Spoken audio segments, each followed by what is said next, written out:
Kita ke informasi pertama, saudara. Demo mahasiswa yang menolak Undang-Undang TNI terjadi di sejumlah daerah. Bahkan beberapa di antaranya berakhir ricuh. Ketua DPR RI Puan Maharani meminta masyarakat yang menolak pengesahan revisi UU TNI untuk membaca isi Undang-Undang TNI terlebih dahulu secara detail. Aksi menolak Undang-Undang TNI terjadi di sejumlah daerah. Di Pematang Siantar, Sumatera Utara, massa dari beberapa universitas menggelar aksinya di gedung DPRD Pematang Siantar. Massa menolak berlakunya Undang-Undang TNI karena dianggap bertentangan dengan prinsip demokrasi. Sementara itu, mahasiswa Universitas Cendrawasih yang tergabung dalam Badan Eksekutif Mahasiswa menggeruduk gedung DPRD Papua menolak Undang-Undang TNI. Dalam aksinya, mahasiswa mendesak mencabut Undang-Undang TNI yang baru disahkan DPR pekan lalu. Massa menilai duifungsi TNI dan sikap otoriter bisa kembali terjadi seperti saat Orde Baru jika undang-undang tersebut berlaku. Kasih kebebasan kepada masyarakat sipil untuk mengisi semua aspek, bukan TNI menguasai.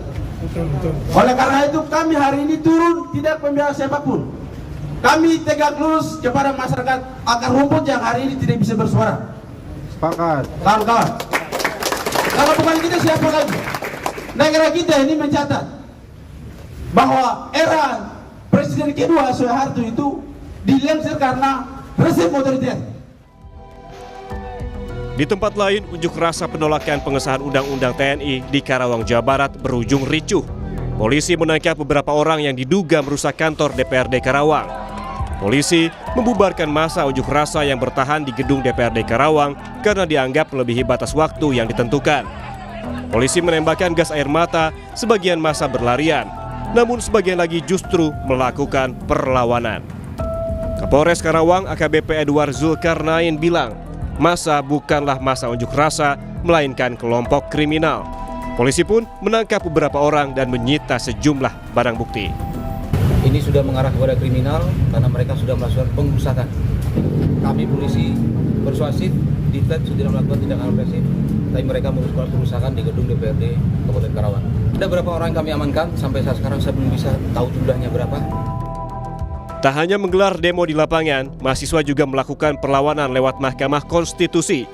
7 mahasiswa Universitas Indonesia mengajukan uji formil atas Undang-Undang TNI yang baru disahkan pemerintah pada Kamis 20 Maret 2025 lalu.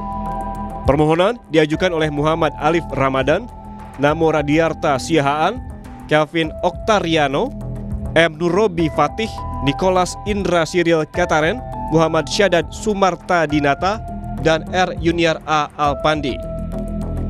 Sementara itu, Ketua DPR RI Puan Maharani meminta masyarakat yang menolak pengesahan revisi Undang-Undang TNI untuk menahan diri.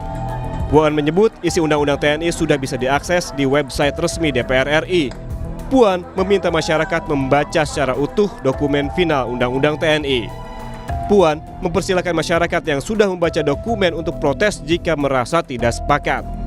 Pertama, ini baru selesai disahkan, kemudian penomorannya pun baru selesai dinomerin.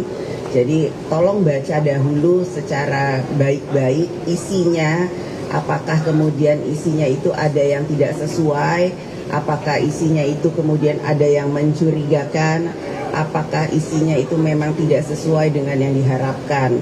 Jadi kalau kemarin yang beredar itu memang tidak sesuai dengan yang diharapkan dan apa yang sudah diputuskan itu memang tidak sesuai diharapkan, barulah kemudian melakukan tindakan-tindakan yang kemudian memang harus diprotes. Namun kalau kemudian belum baca, tolong baca dahulu. Aksi penolakan Undang-Undang TNI belum berhenti. Jelang akhir pekan ini, aksi masih akan terus berlanjut. Tim Liputan Kompas TV.